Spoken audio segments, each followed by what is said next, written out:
Hello, everyone. Welcome to another episode of Instant Replay, your favorite sports podcast.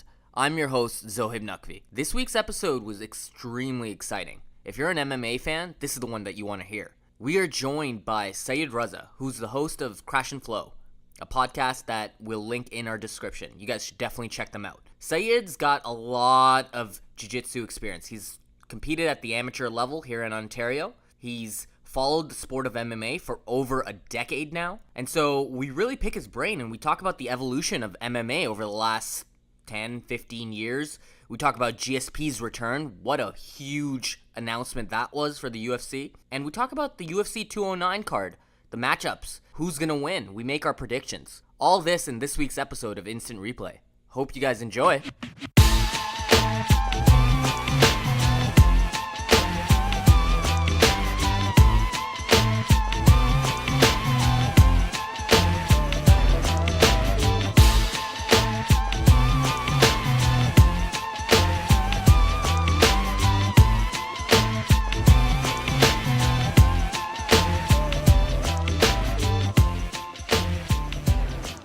And Salome, so speaking of MMA, you've done Brazilian Jiu-Jitsu yourself. Yes, I've done Brazilian And Omer, Jiu-Jitsu. like your younger brother. Yeah. You guys have gone to actual tournaments and actually Actual done them. tournaments, not just like living room tournaments. Well, you've done that too. That's Let's how you be start. real. If you have a sibling, I don't know. I mean, I've done it with my younger brother. I mean, he's a lot bigger than me, but you know, I've done it what's with the him. age difference? 2 years. Oh, me and Omer is 6.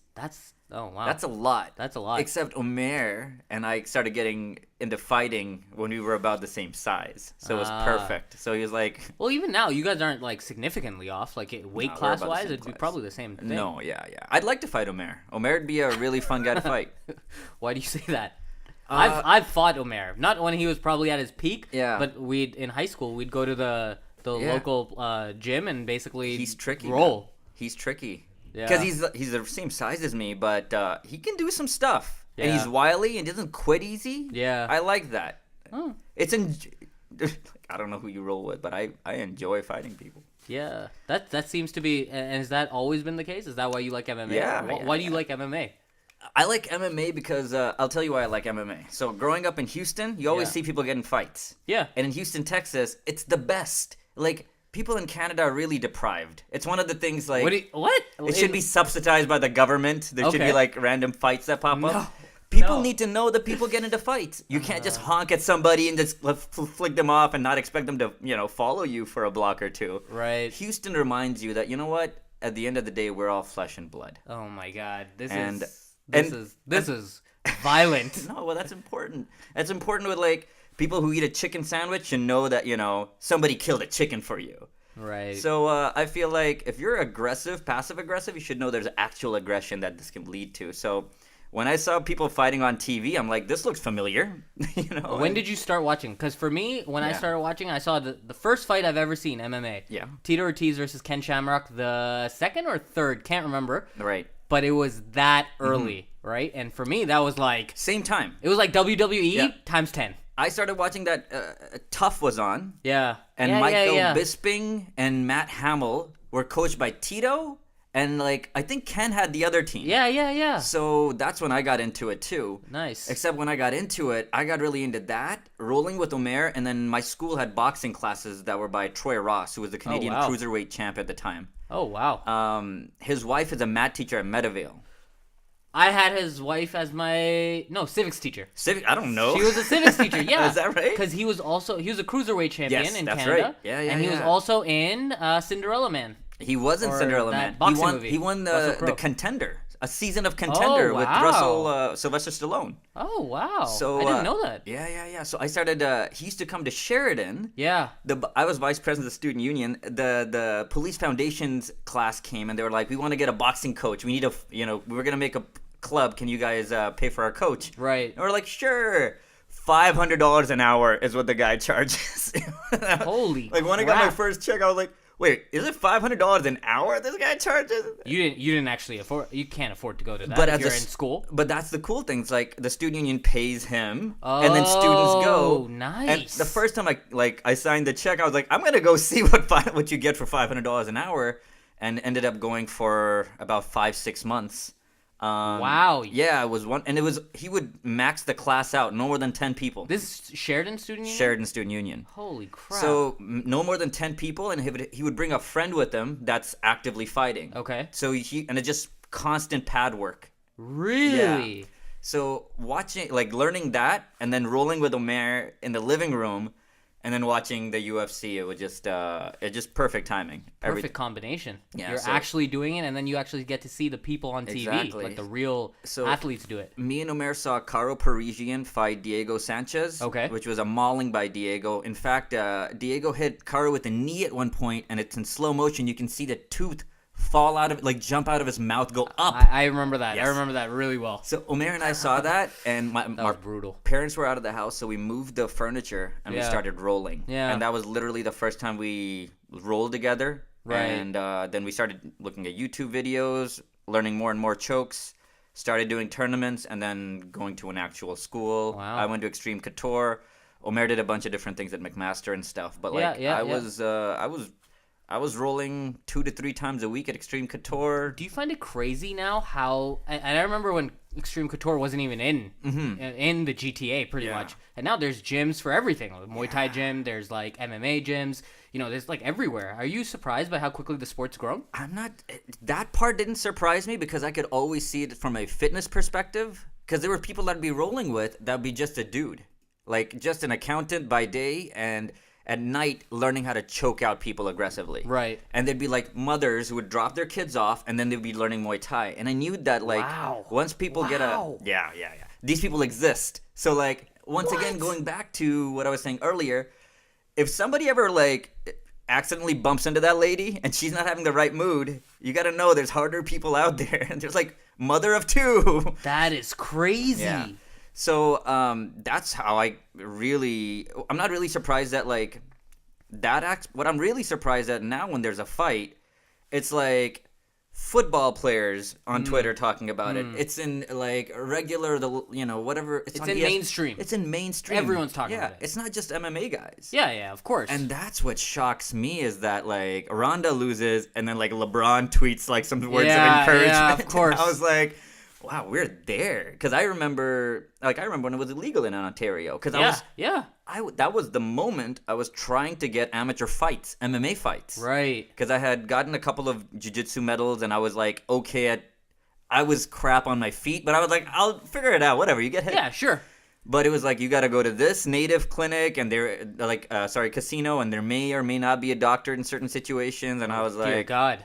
I was I'll just stick with jiu-jitsu. Wow. But now it's now it's not only is it legal, it's just a full industry. Just in Ontario, and Ontario is one of the hotbeds. So. Isn't it crazy though? It's blown up in the mainstream, but at the same time, the caliber of fighters has just gone crazy. We were talking about Tito Ortiz and Ken Shamrock. Yeah. Ken Shamrock is a WWE fighter. Right. Let's make it clear. Yeah. He's a WWE fighter. 100%. And Tito is just... He's a better WWE fighter than MMA fighter. Exactly, right? Ken Shamrock was a WWE fighter, and then now you're looking at fighters like John Jones, and you're looking at fighters... Well, GSP's back. We'll get into that later, but you're looking at fighters that are all well-rounded guys that are just at a completely new level. It's where when somebody just is starting off now, they're going to have almost all the skills, but they won't be as good at any one of those skills. But they have everything. Yeah, there won't be a specialist. Right. And back then, it was just it was more fun.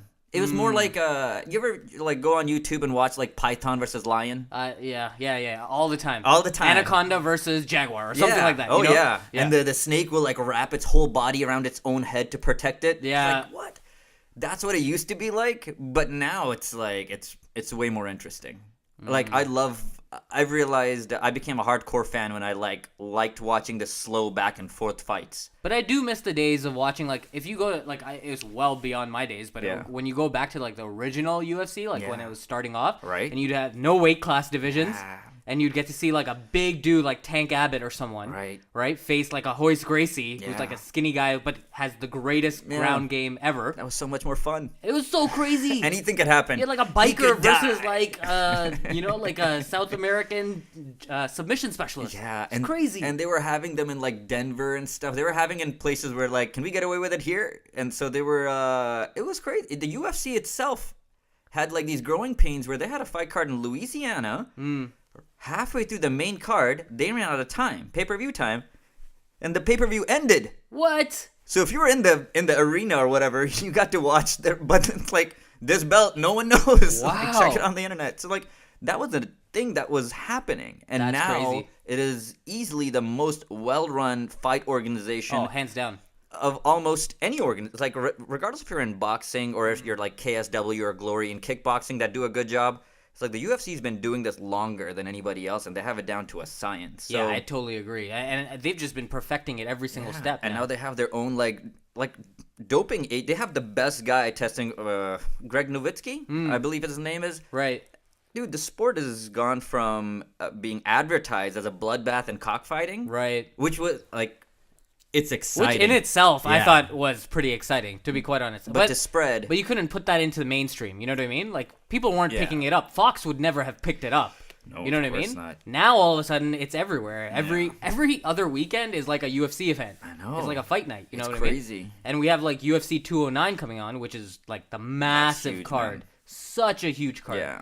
Right? That's going to be so exciting. I And used to stay up at night Yeah. to watch Pride fights. Oh. So- okay, so if you could watch now UFC Yeah. or the old UFC or any version of the UFC versus Pride, what would you choose? Ooh. Because I'm biased. Okay, why are you biased? I would love to watch Pride. Watching Mirko Krokop versus Fedor was probably the greatest fight I've witnessed. Yeah. Like, that was the most exciting. And there was no rules. You could stomp on someone's head. You know what I mean? In Pride, It was great, man. it was like raw. Vanderlei versus Krokop. Oh, that was a great fight, too. Nogueira versus Fedor. The Rampage Slam. The Rampage. So that was the sickest thing, because what had happened was that the owners of Pride had come over and talked to Dana White, and were like, we're going to throw this tournament. We want to have this partnership. You know, you send us a guy for this tournament. We'll bring our best guy to you. Right. And Dana, like, packed his bags, packed up Chuck Liddell, which was, like, the guy he was, The you know. guy. He Yeah, used to yeah. manage Chuck at He one was point. the guy. Yeah. And they put him through this tournament, and he knocked out Alistair, knocked out Guy Mesger, and then he's fighting friggin' Jackson, Rampage Jackson. Yeah. And, man, that was the craziest time. And then when it came time for Pride to send over Vanderlei, they backed out. Oh, wow. And then Dana had the last laugh by buying it. By buying them out Yeah. completely. But, man, that was a different time. I think now I enjoy it a lot more.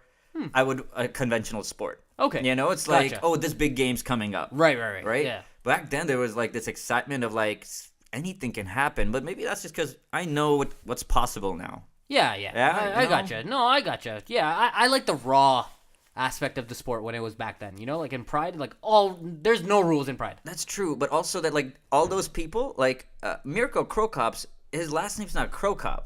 It's What? It's Filipic. They call him Krokop because he's a Oh. Croatian anti-terror cop.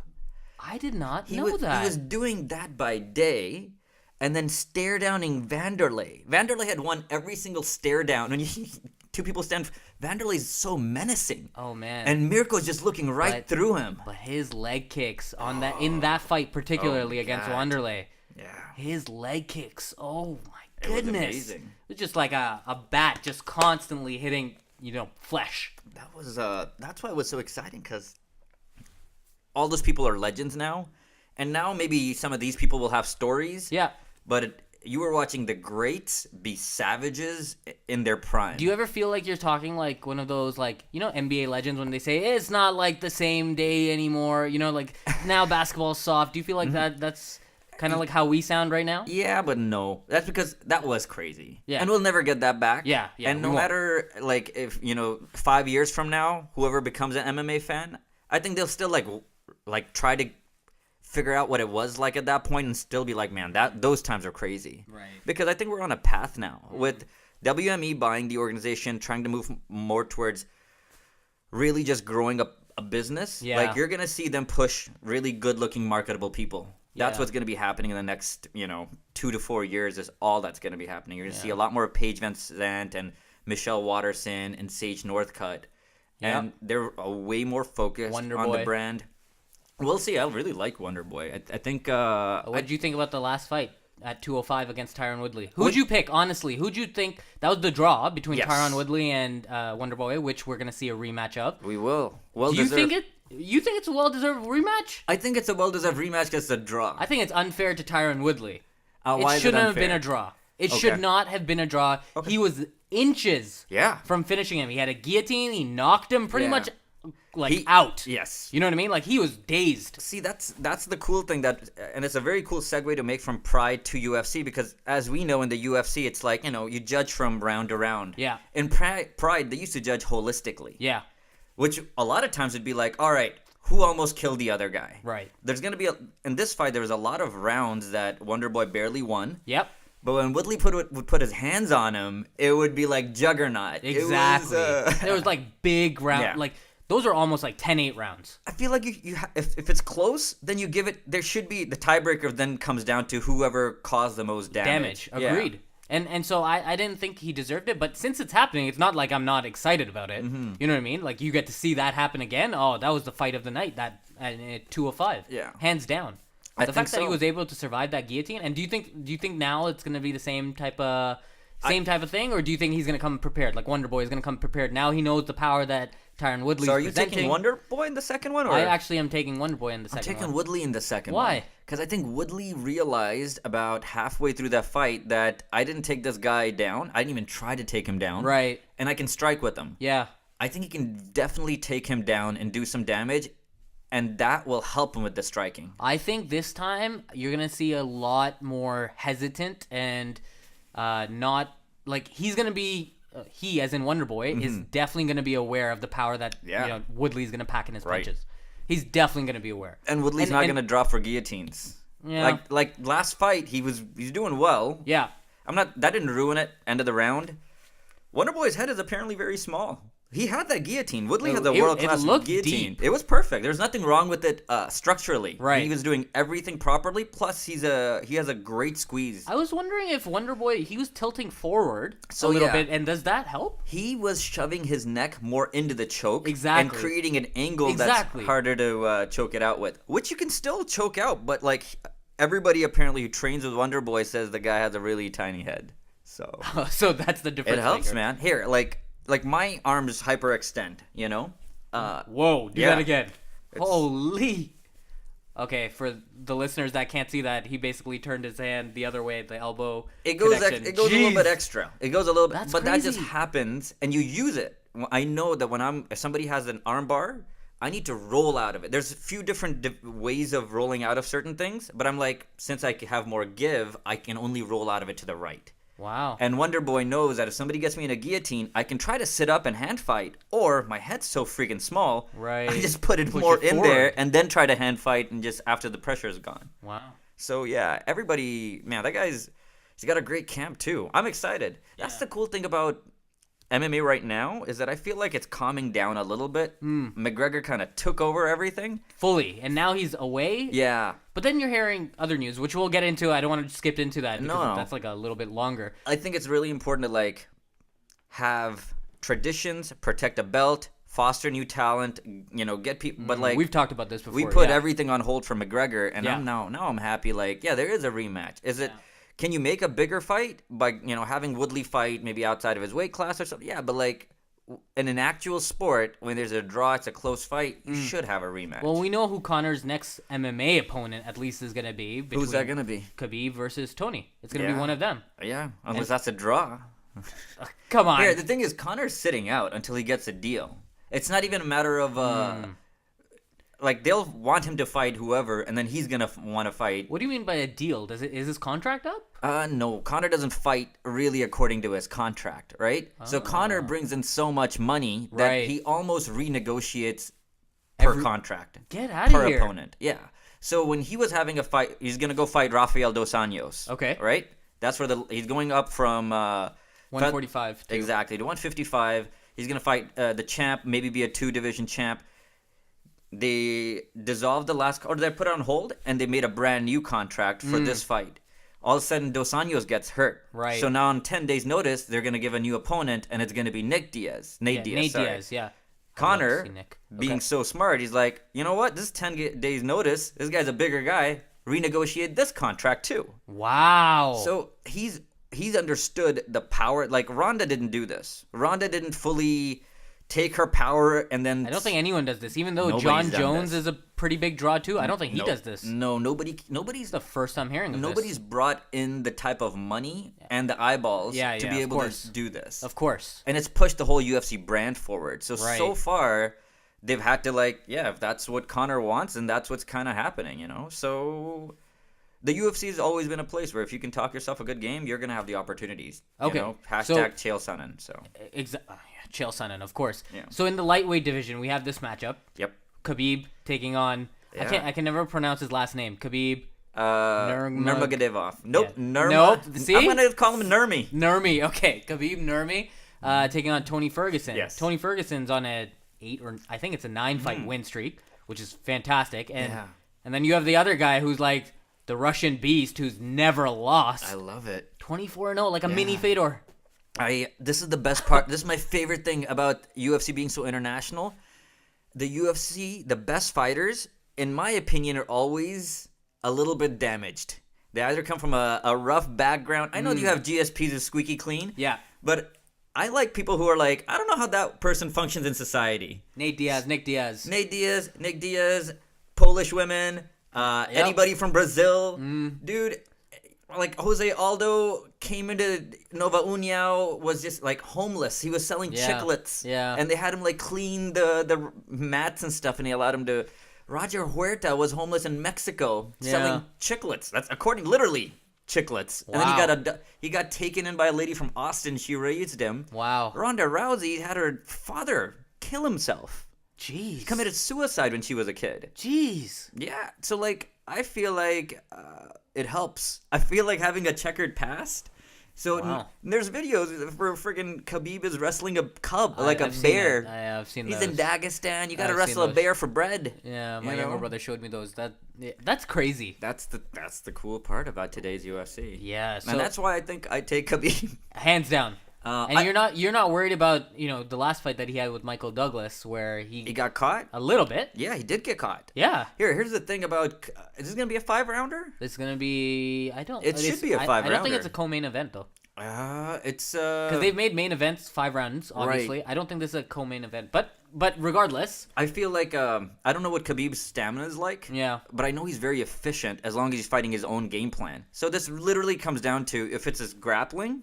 If it's grappling, I don't think you do anything with him. Is it Samba he does? It's Sambo. Samba is like more of the... Yeah. Sambo, yeah. Yeah, so it's a lot... But he's been at, Jack since for the last 6-7 years, training with all those savages. So it really comes down to Ferguson and what he brings to the table. So this is obvious between the two. They have game plans. If he's going to grapple, one guy's going to grapple, the other guy's going to want to stand and fight. I've been watching a lot of Ferguson podcasts by his coaches and stuff. Okay. And from what I can hear with other fighters and stuff, the guy is the best he's ever been right now. Yeah. And if Khabib is viewing this as like, all right, I need to beat this guy to get to McGregor, it looks like Ferguson is he's training at altitude, running sprints backwards and forwards down hills. Right. His wrestling, he's flown in all these amazing wrestlers and jiu-jitsu guys. Right. And apparently they're mainly focusing on just getting up, just getting a guy off of you. And he feels like his hands and kicks are fast enough to get Khabib, which I think they're actually like way ahead of Khabib. Yeah, I totally agree with you. Khabib seems so uncomfortable when he's standing. When he stands. Even in the last fight. Like, what did you make of that fight? Did you watch Snoop Dogg talking about Khabib? No. Oh, man, it's amazing. Snoop Dogg? Yeah. What did he say? I got my money on this nigga Habib. I ain't never heard of him, but the way I'm seeing him fuck this nigga up, I got Habib and Nurmagomedov against anybody in lightweight, whoever lightweight. Wow. But I thought he dominated the fight apart from the one time that he actually clipped him. Yeah. Right? That was straight up like exactly what you'd expect of Khabib. Like he's a wrestler, to be quite honest. Not a wrestler, but like he will take you down a grappler. And he'll take care of you on the ground. Like that's his, and there's no one he can't take down. But that's the weird thing. We're talking about a guy as if he's a relic. Because he's not a guy like right now where you come in and you have a little bit of everything. Right. He seems to only grab. I don't even know if he's doing anything at Jackson's. But he's so good at that one thing. He's amazing. He's probably the best pound for pound at that one thing.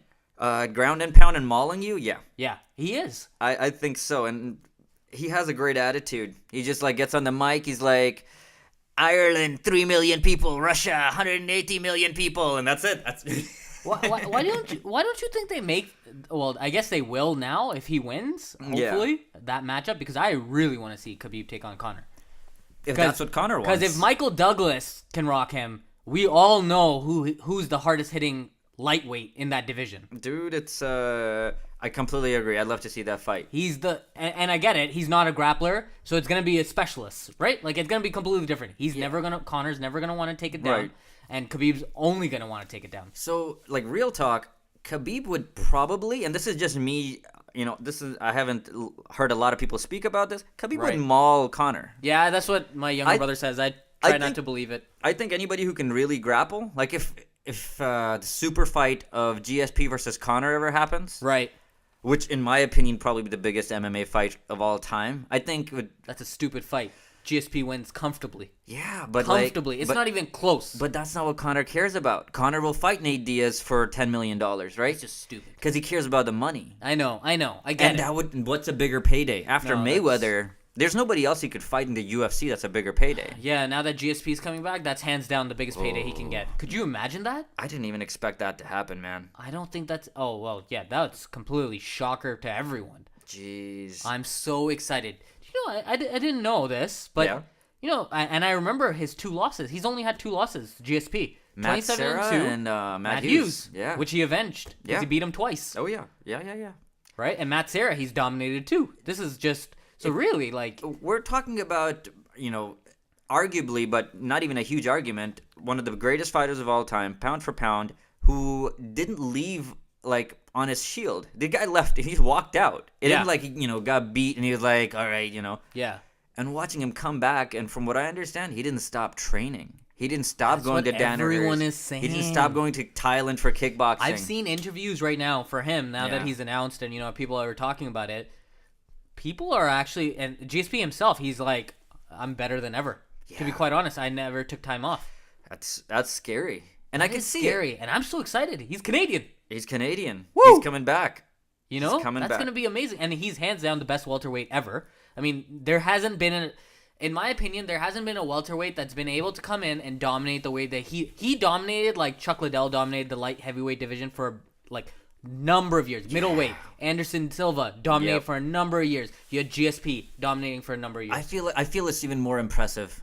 I feel like it's more impressive than 'cause, you have this conversation every now and then, like who had a better career, Anderson and GSP. Yeah. I feel like Anderson caught a lot of guys in their own careers where they weren't necessarily the best. Sure. So by that, what I'm talking to is like Damian Maia is way better now than he was when he fought Anderson Silva in Abu Sure. Dhabi, Yeah. which was a terrible fight. And also Anderson defended the belt from like Talas Lietes and a bunch of random people that were like they were deserving at that moment, but not overall killers and not even killers at that time. While GSP Thiago Alves was Oh a my leg God. kicking Steroids. mofo. Was he caught for drugs? I think he was. Everybody's caught for drugs. Okay. I don't even count that. I know you don't count that. We've hold it been through against this. people, but like The weirdest thought process I've heard. It's like, let's give everyone steroids and let's just see them fight. I'm just saying Level the playing field. that makes GSP even more impressive. Yeah. Right? Yeah, and yeah, then he agreed. And he gets John Fitch on like Oh, and John man. Fitch wasn't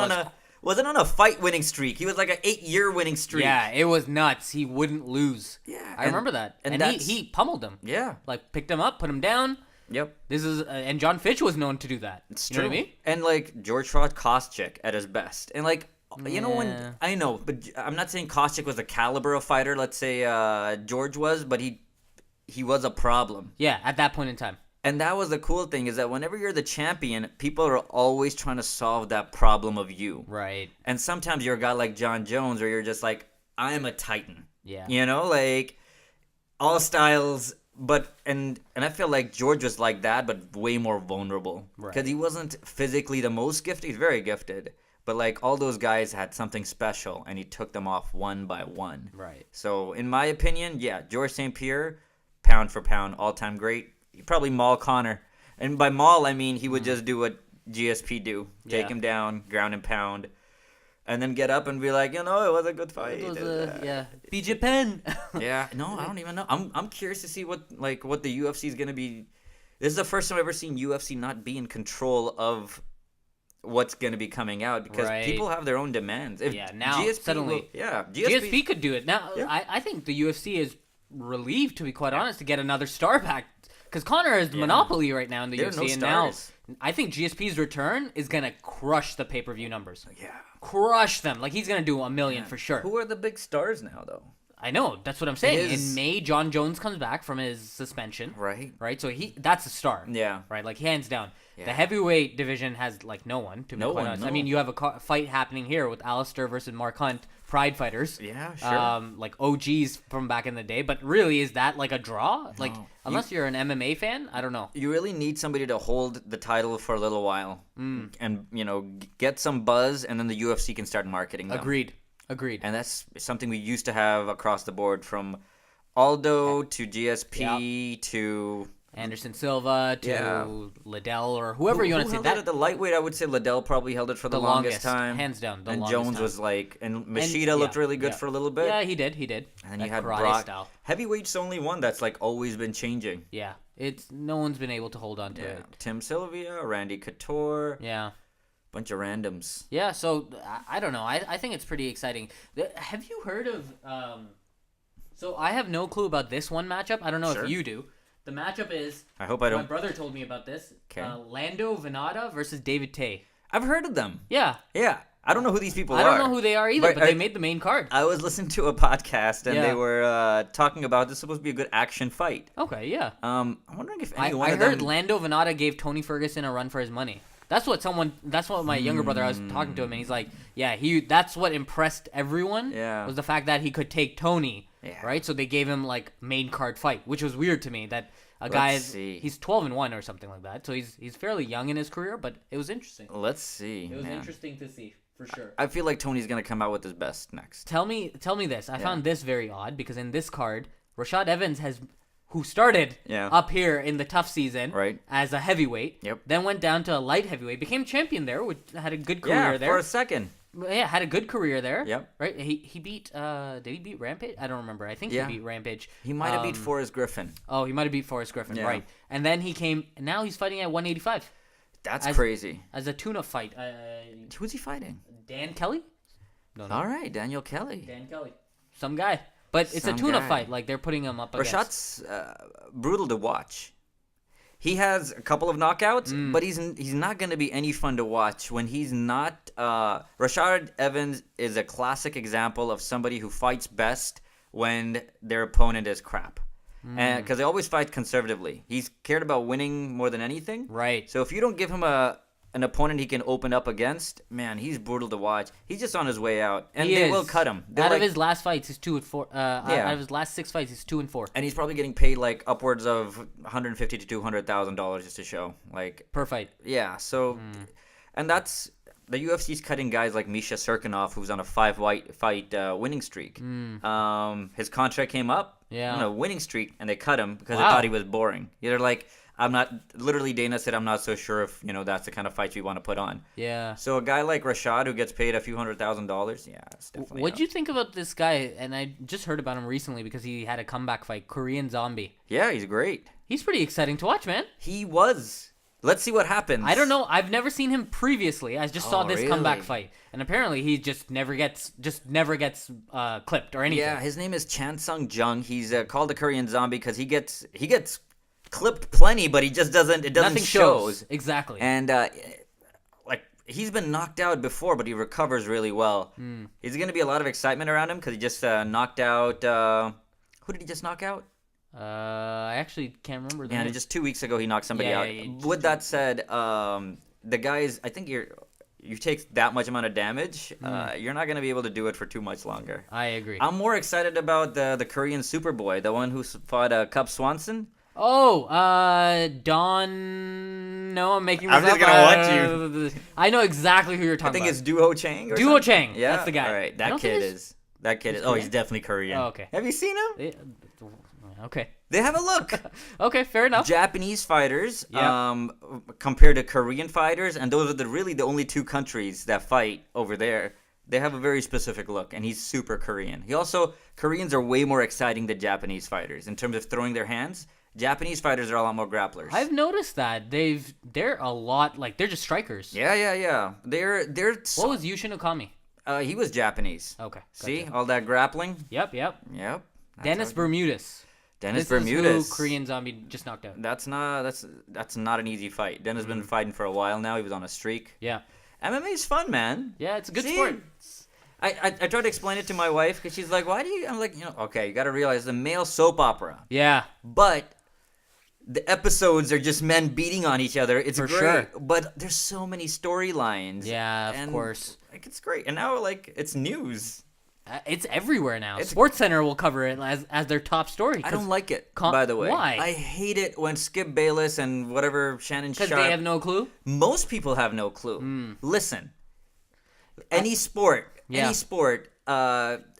whatever it is, when it's getting you, I think you have a point to say. No. No, you're good. All right. I was basically gonna say something else, but go on. It's like whenever there's a new sport, ESPN or whoever is gonna push their people to cover it, and these Yeah. people have no idea what they're doing. So what they do Yeah. is they listen to like one podcast from before and they regurgitate it, Yeah. and it's like the shallowest, and it's stupid. And they like Ronda Rousey. Why is she the great? I'm like, you don't even know who she was until somebody told you a month ago. Right. So are you pretending? Right. And they have opinions. They have strong opinions. Yeah, and that's it's infuriating. That's some of those people are like that for a lot of sports, though. You know what I mean? Like the Skip Bayless of the world is Right. completely different, right? Like it's ratings and it's and Fox has to do that, to be quite honest. Like Colin Colin Hurd or something Yeah. like that. He also has a podcast that Right. he does on Fox. Yeah. This guy has no clue what MMA is about, but Fox is pushing this through their network, right? So like when Pardon the Interruption covers it, which Tony Kornheiser, Michael Wilbon, they're Yeah. old, and they'll treat it as if they're old because they're like,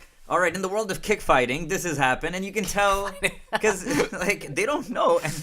But like when Shannon Sharp seems like really knowledgeable, like he's Yeah, been watching for yeah. a minute.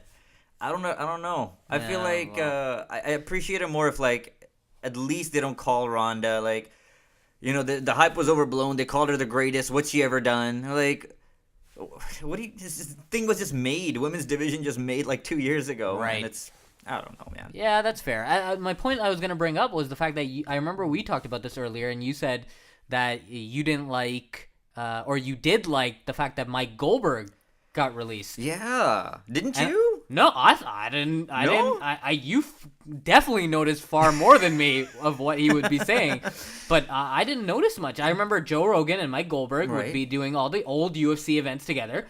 When you watch basketball, do you ever notice, Jeff Van Gundy's doing this, so it might be more fun. Do you ever notice, All the time. All the time, right? All the time. Do you have certain people you like a little bit more than others? I could not watch MMA without Joe Rogan commentating. Right. No. I could not. No. Especially at the beginning because it was just Mike and some other guy who Yeah. was like... And Mike is terrible. Mike, I'm glad Joe was there because all of a sudden it became watchable when Joe was there. Because you know what Goldberg was going to be good at? This fight brought to you by Crank. Right. Right. January 25th. Yeah. And saying crazy stuff. He was a character, and Joe would push the fight along. But, dude, other sports, at this level, you have a professional there who doesn't, Yeah. forgets fighters' names and... Yeah, well, And it's all it's, sorts it's, of it's random- good to see the UFC is heading in that way now with Yeah. the acquisition. It seems like they're cleaning up shop, Yeah. pretty much, and so they're looking to be. I think they're already kind of there, but I think they're still looking to become far more mainstream than they actually are. They want to be one of those big sports. Yeah. You know what I mean? Like that's MLB or NFL. I don't know how Let's far. see. They're still really far away from that, in my opinion. Yeah. Even getting to the boxing level, to be quite honest. I think they're bigger than boxing, no? No. No? How, Come on. How are you I mean, gauging it? I'm What's gauging the- it against the best fights in boxing. I see. Right? Like if you took the best fight in MMA, which is, I don't know, Conor versus Anybody. GSP, do you think that comes even close to getting Mayweather versus Pacquiao? No. No, right? But that's also- that's how I'm judging it. I see. So you just mean like in terms of the top fighters being Like you take the best draw in Yeah. each sport right, and put it up against each other. Yeah. This is like the best we can do, and this is the best we can do. right. And what happens? So this is the cool thing is that you're right, except when you don't use Mayweather, because then it falls. Because if I go to what's the second best matchup in MMA, it'll have a lot more interest in the second and third best matchup, or Conor versus anybody. Yeah. Like there's a lot of suitors for Conor. Yeah. Well, really, Mayweather's retired from boxing for the most. He's just turned 40 this week. Oh, really? Nice. 40 years Happy old. he's a birthday, grown-ass Mayweather. man. Shout out. No, I don't like him. What do you mean? He's not. Yeah, whatever. It's 49-0. 49-0, sure. But like, man, boxing, I don't know who that second draw is, and there's not even anybody in line. Well, I feel like the UFC, if like somebody pops up, man, like the UFC will hone in and market the crap out of this thing. While boxing, you really got to create your own brand. Yeah. And now the UFC is owned by what? A talent agency. Yeah. That's what WME is. Yeah. That's why the UFC is owned by Jennifer Lawrence and Mark Wahlberg and all these guys. Right. And Ronda Rousey. Right. You know? That's crazy. So that's the coolest thing is that, let's see what happens, man. Yeah, I like the way that the sport's going. I'm extremely excited about this UFC 209 event. Yeah. That's next weekend. Oh, man. Yeah, damn. it's next weekend. Yeah, I think I got to go to the real sports bar and watch it with some people. Yeah, it's going to be crazy. It's going to be super live, great fights. Yeah. You ever been? You ever been to a fight card yet? No, I haven't. Okay. I haven't yet. No, my younger brother just went to the last one that was in Toronto. The good card? It was an okay card. He loved it. Sent me tons of videos, pictures. Yeah. It looks like a good time. I went to the weigh-in. I went to the weigh-ins and it was dope. Yeah, like nice. we have a Crash and Flow has a vlog up of us going to the weigh-ins and stuff. It was Throw in the ridiculous. plug right now. Yeah, Crash and Flow podcast. Yep. Check us out on iTunes and everything. Stitcher, YouTube now. What do you guys talk about on Crash and Flow?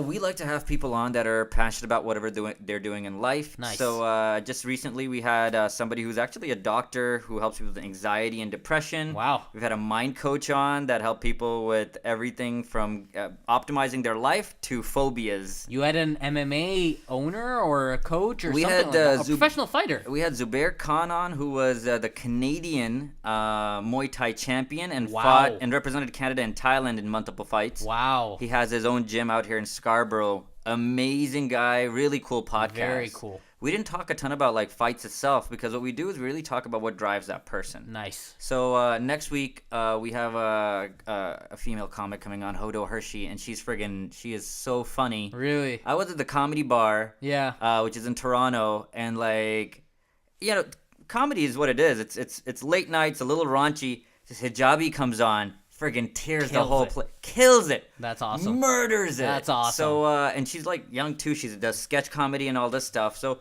yeah, we try to have people like that on. That's very cool. Yeah. So at the end of the day, it's me and Yassine, and you know, when you're sitting down and having a conversation with your best friend, you're always gonna have a good time. But then when you're learning about something new and you're dealing with anybody who's passionate, yeah, that's you're gonna have a good time. So alhamdulillah, we're like 60 some odd episodes in. Right.